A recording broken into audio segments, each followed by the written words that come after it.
amazina ye yitwa Shelley Silver, akaba ari umukobwa w'umunyarwandakazi ku myaka ye ikiri mikeya rwose, akaba amaze gukora ibikorwa byinshi by'indashyikirwa, dore yuko ari umwe mu bakobwa bazwi cyane hano mu Rwanda ndetse no ku isi by'umwihariko. Uyu mukobwa akaba yarubakiwe stati mu gihugu cy'Ubwongereza ndetse aha ngaha ni mu mujyi wa Londres. Ngira ngo ucyumva stati buriya yubakirwa abantu bakoze ibintu bikomeye cyane, ibigwi mu kintu runaka, ariko ku myaka ye mikeya i Londres iyo uhageze ubona stati y'uyu mukobwa. Rero Shelley Silver ubwo yabazwaga igihe yahuye bwa mbere na Perezida Paul Kagame, yavuze yuko yari afite imyaka 13 ndetse ubu ngubu bakaba bamaze guhura inshuro zitari nkeya. Ngira ngo uyu mukobwa ni umwe mu bakobwa bavugwa yuko bazwi cyane, dore yuko yashinze foundation yitwa Shelley Silver Foundation, ni ikigo gifasha abana b'imfubyi. By'umwihariko uyu mukobwa akaba amaze iminsi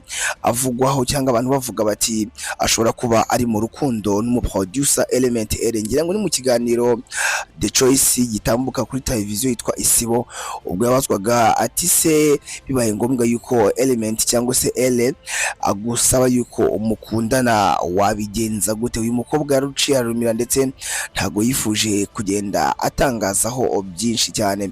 Bivuga yuko uyu mukobwa burya n'ubwo bwose bumubona cyangwa ari icyamamare gikomeye ndetse azwi na buri umwe wese ku isi, burya ngo uyu mukobwa ni umwe mu bafite umutima mwiza kandi wicisha bugufi, dore yuko burya ngo iyo umushakaho serivisi cyangwa umugannye ngo akwakirana urugwiro. Angaha ibyingibi byatangajwe na producer Element ubwo bamubazaga ati se kugira ngo Shelley Silver umwafodinge ndetse umusabe yuko yakugira mu ndirimbo video clip byagutwaye imbaraga zingana gute?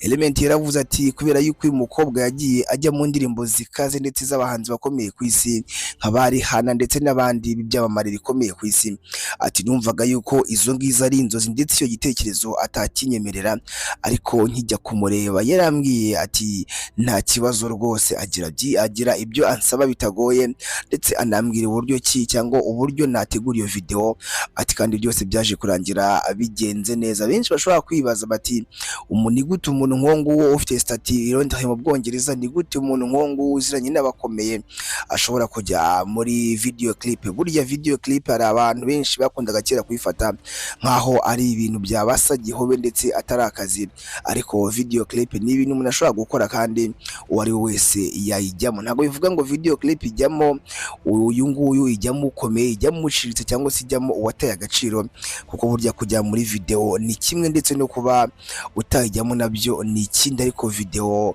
kuyijyamo nta gisebo kirimo. Rero uwo nguwo twakubwiragaho bimwe mu bintu bikeya utari umuziho ni Shelley Silver, ndetse akaba ari umwe mu bakobwa bakiri batoya bakomeje kwamamara, dore yuko n'amahanga ubwayo yamaze gukura ingofero. Iyi ngiyi ni Taratibu Ward, mu gace twise Taratibu Update, tugeza amakuru abagiye acicikana muri showbiz ndetse no muri siporo by'umwihariko. Genda udukurikira kuri social media zacu zose zitwa Taratibu TV, Instagram, TikTok ndetse na Facebook, zose zitwa Taratibu TV. Ngiye nitwa Eni Yusufu, duhure muri comment utubwire ese ubundi wajyaga utekereza yuko Shelley Silver azwi ku rwego rungana gute, umukobwa w'icyamamare?